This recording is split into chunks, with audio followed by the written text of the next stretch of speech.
Thought handing the CEO a simple bouquet would be a gesture of welcome, but I never expected it to be the last thing I'd do in that office. Fired on the spot, holding nothing but flowers as my world crumbled, what happened next, though, would change everything. It was supposed to be a fresh start. The office buzzed with nervous excitement.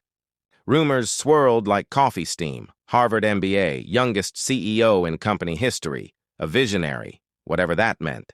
We'd been without a proper leader for months, and everyone was starved for structure, or blood. I stood in the elevator holding a bouquet of daisies and white lilies, cheerful, respectful. I'd picked them out myself that morning, imagining how the gesture might come across, kind, professional, welcoming. I had rehearsed what I would say. "We're all excited to work with you, sir." Simple, honest, safe. The 21st floor opened. I stepped out, heart pounding, flowers trembling in my hand. I saw him immediately, tall, pressed suit, posture like a blade. The room seemed quiet as he moved through it, trailed by a small entourage of assistants with iPads and the 1,000-yard stare of people who never slept. He was already in motion, his first tour of the office. I waited near the reception desk, hoping for a brief moment, a nod, something. He stopped 2 feet from me. I smiled, holding out the bouquet. "Mr. Hale, welcome," I began. "Just a small gesture." His eyes narrowed, not cruelly, but like a man appraising a broken vending machine. Then came the words, "Your name?" "Claire Benton. I'm on the strategy team."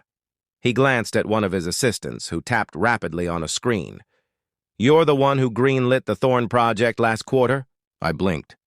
"Yes, We all thought it aligned well with long-term.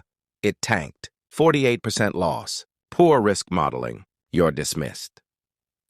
My hand lowered slowly, the bouquet drooping like it had lost the will to stand. I stared at him, stunned. "Dismissed?" I said, as if I didn't understand English anymore. He turned, already walking. One of the assistants stepped closer. "HR will send your severance terms by end of day. Security will escort you out." I hadn't even put my bag down. I walked back to my desk in a daze, the flowers still in my hand. Colleagues peeked over cubicles but said nothing. No one wants to make eye contact with a ghost. Packing was a blur.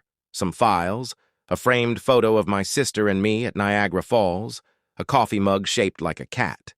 The bouquet sat on the edge of my desk, now awkward and out of place, like a party guest who arrived just as everyone else was leaving.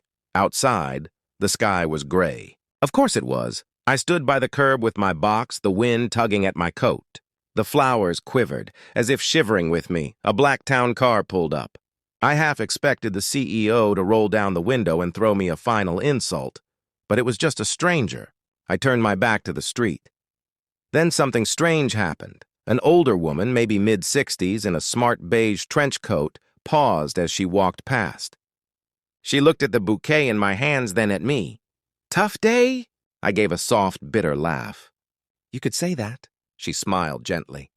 "Those are lovely flowers. Someone's lucky to receive them." I looked down at the bouquet, still full of life, even if everything else wasn't. I held them out. "Do you want them?" She hesitated, then accepted them. "Thank you. Really." And just like that, she disappeared into the city. I stood there a moment longer. Then I turned, walked toward the train station, and let the wind carry away what little bitterness I had left.